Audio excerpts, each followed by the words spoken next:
Hey everyone, my name is Julie Heath and I am a learner ambassador here at Nightingale College. If you are new to Nightingale, this is for you. A lot of the people that are new have a lot of questions, and that is okay. We are happy to help in whatever ways we can. But one of the main questions that we get is, what is the DFC like? How do I know where to go to get that information? Lots of questions. And so this video is going to go over DFCs. So first of all, what is a DFC? DFC is direct focused care, and that's going to be your clinicals.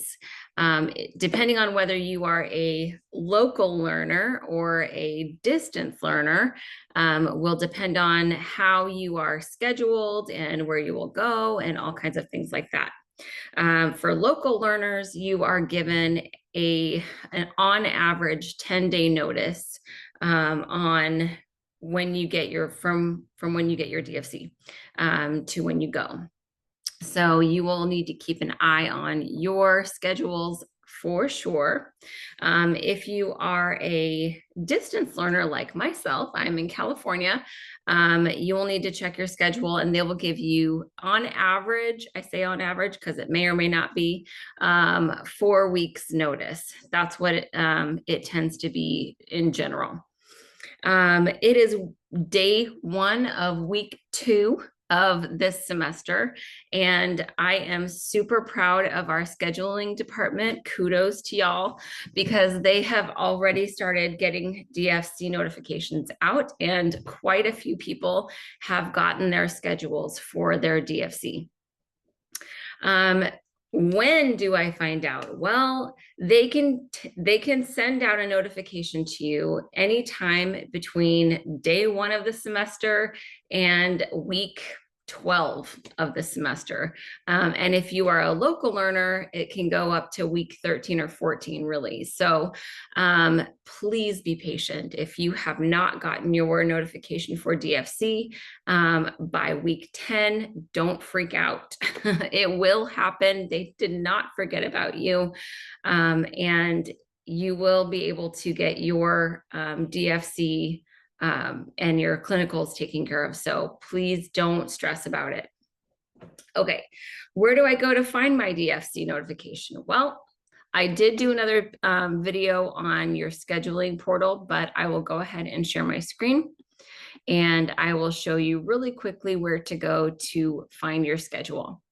So this is your My Day. And you can go to Canvas from here. This is all of your information, Canvas, email. I am not in 8 courses, just FYI. I don't know why it says 8. Your calendar, all like a whole bunch of information on this page.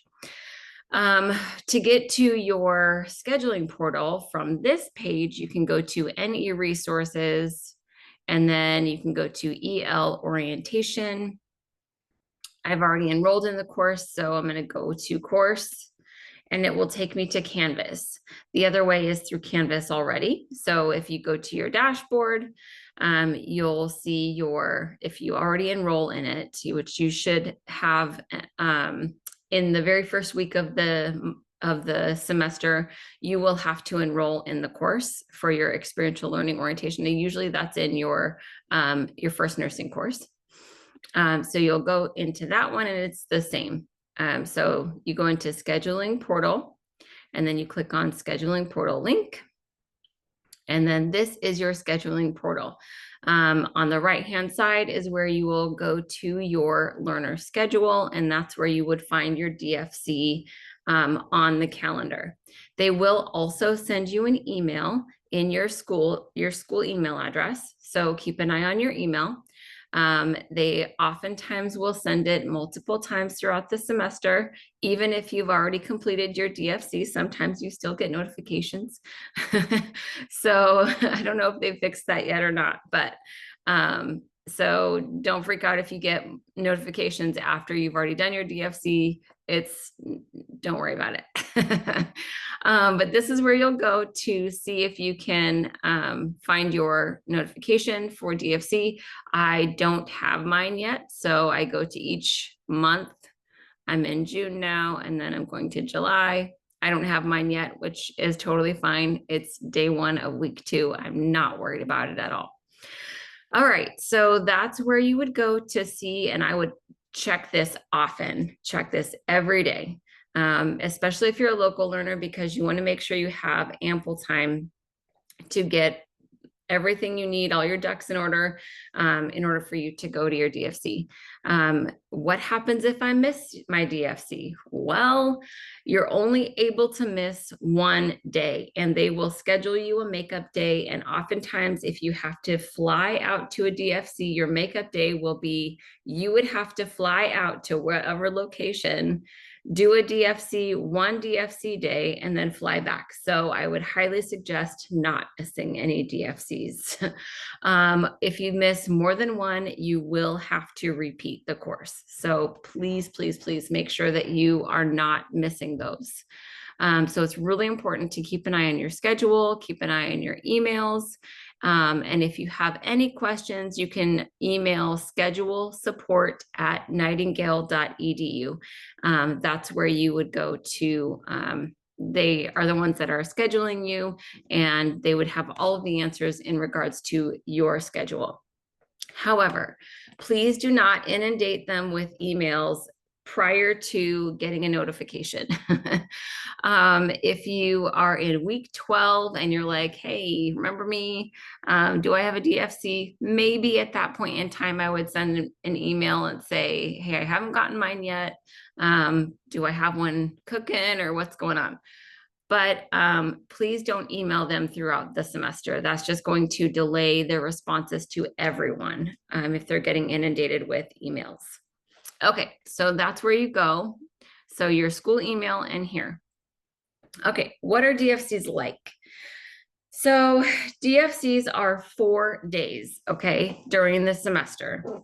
I'm not talking about your preceptorship. I'm talking about your clinicals. Your preceptorship is a completely different thing, and it's at the very end of your program. DFCs are going to be 1 week in the semester for traveling students. And it will be like, okay, I'll give you an example of how I did it. I'm type A. So I like to go a day or 2 early so that I know exactly where I'm going. I know how long it's going to take me to get from my Airbnb or hotel or whatever to the location. I want to map it out. That's me. Obviously you don't have to do that. So my first DFC, I went to Colorado Springs, and I didn't really know a whole lot about where to go, what to do, kind of thing. So I found an Airbnb, but I also found another person to share it with. I highly, highly recommend sharing your like an Airbnb or a hotel room if you're comfortable with that, just to minimize the cost. It brings down the cost so much. And there are different places that you can go through Teams and through Facebook, maybe even on Instagram, to find other learners going to your specific location at the same time that's going in your cohort. A cohort is about 6 to 7 learners that go to your DFC at the same time. So I would highly recommend going online, either Facebook. We have I Love Nightingale, or We Love Nightingale. We have Nightingale College, California Learners. We have Nightingale College. There's a whole bunch of different ones. DFC Experiences, I think, is one. So go on Facebook, see if you can find somebody with your same time frame and same location. Make sure that those are the two. Same time frame, same location. And then see if there's anybody who wants to share cost, because that will bring down the cost significantly. Okay, so I booked my flight, I booked my Airbnb, I found one other person to share it with. I rented a car, and so she and I shared both the Airbnb and the car, and it brought down cost quite a bit, and it was a great experience. The location wasn't a very good location, I will say. But the staff was nice. They were very accommodating. They were thankful that we were there because they were understaffed. We definitely helped a lot, and we got to be hands-on. And it was a good overall experience. So that was one of mine. What does a DFC day look like? Well, it depends on your instructor. So a DFC day would be you wake up super early and you get dressed in your uniform, which has to be embroidered with the Nightingale logo. So if you have, I'll do a video on that as well. And so you put your uniform on and go get Starbucks or whatever on the way. Hopefully they're open, because usually you have to arrive early. So like 6 o'clock in the morning or whatever the case may be. So you get there at 6 o'clock, you meet your professor, okay? Usually outside or at the entrance of the location. All the introductions happen, and then you go to a designated area where hopefully a conference room, or you have some kind of area off to the side where you can keep your items. You will need to bring your laptop and a notebook maybe. I would highly suggest bringing a foldable clipboard or something like that where you can write on, or a flip notebook. I didn't bring it up here, but like 3x5 or something like that, a notebook that you can take notes on. And then also make sure you have pens, like all the typical things. You want to make sure you bring your stethoscope, your pen light. You don't need an O2 sensor or anything like that. You want to bring your blood pressure cuff. What else? I think that's pretty much the scissors, your emergency scissors. So just bring like a little kit of your things. I have my own kit. Actually, I have it here. I have a kit that I got this on Amazon. It's been very helpful. I'm an EMT, so I use it all the time anyway, but for work, but it definitely has helped me in nursing school. I have my blood pressure cuff, my stethoscope, an O2 sensor. My pen light is missing. Oh, I just noticed that. I know where it is. It's in my room. Anyway, my pen light. I usually carry my scissors in my pocket. So just bring like a little kit, and that will help you throughout, because you'll end up having to do some kind of an assessment on a patient, especially if in your earlier. Okay, so that's what you'll need to bring. You get there and you're not really, it really depends on the structure of the day, depends on your instructor, your professor. So they will introduce what they are expecting, and you'll get an email from the instructor 3 days, I think, in advance of your first day of DFC. So if your first day of DFC is on a Monday, you should get it on the Friday before. They're going to go over their expectations, what their requirements for dress code. I know everybody's wondering, like, am I allowed to wear a long sleeve shirt? Yes, you are, but only white. White long sleeved. If you want to wear a short sleeved undershirt, it has to be white or black. Your shoes have to be all white or all black. So those kinds of things. And you can ask your instructor as well about specifics, like that kind of thing. You'll go over your day, what you're expected to do. My first DFC, I went and we had, we had to take a bunch of vitals, and I was able to shadow the wound care nurse. So that was pretty cool. And what else did I get to do? And the doctor and the nurse. I got to shadow both of them, and I learned quite a bit on my first DFC about wound care. And so that was pretty neat. You get to know the patients, so that's cool. You get a lot of patient care in your first DFC. So just be willing to do whatever needs to be done, be flexible. What you put into it is what you get out of it, right? So if you have a bad attitude and you're complaining about everything, guess what? You're not going to have a good experience. If you have a good attitude and you are just willing to do whatever it takes, whatever you need to do, whatever your professor is asking you to do, whatever the staff is asking you to do, that you're going to have a great experience because you're going to be able to have hands-on experience with the patients as well. So the days end up being about 11 and a half hours. And then you have a little powwow at the end, just kind of a breakdown of the day.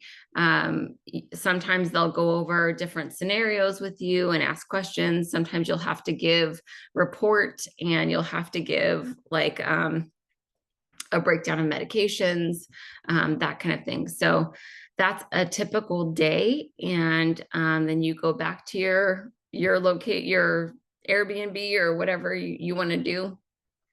After that, you're free to do whatever. I highly suggest getting some rest because you have 4 long days. And so I would study or get some rest or do homework, because you will have other homework that you will have to do at the same time as your DFC. So some people will be sent on HESI week. And that is very stressful, but you still have to complete both your HESI and your DFC. I went the week before HESI, and so I had to both study really hard and get all of my work done for DFC as well. At the end of every day of your DFC, you will have to write a kind of a scenario or a synopsis of the day. Just do a summary of what you did during the day and how you learned what you learned, and what you could do better the next day, like that kind of thing. So, and you have to turn that in every single day of the DFC. So that's kind of a typical day. And then you usually have 2 days on and then 1 day off and then 2 days on. So it ends up being about a week. I went, okay, so I've been to Colorado Springs and Florida, and both times I ended up going a day or two early, because I wanted to make sure that I knew where I was going, that I was comfortable, I had everything situated with the Airbnb or car or whatever. I wanted to make sure that I was set, and I don't like to be stressed out the first day of my DFC. So I don't like to hit the ground running. I don't want to get in the night before and then have to start the next morning. That's a lot of stress. So and because traveling can be very stressful too. So I would suggest going at least a day early, just so that you can get there, know that you're there, get some rest, and then start early the next morning. That's just my personal opinion. But you do you, and that's pretty much it for DFCs. I don't know. Oh, there was one other question that we get often, and that's, where do I go to schedule my DFC? You don't schedule it. We have the scheduling coordinators are the ones that schedule it for you. I don't know if I said that earlier or not, but you don't go anywhere to schedule it. It's not up to us. We don't have any say on where we go.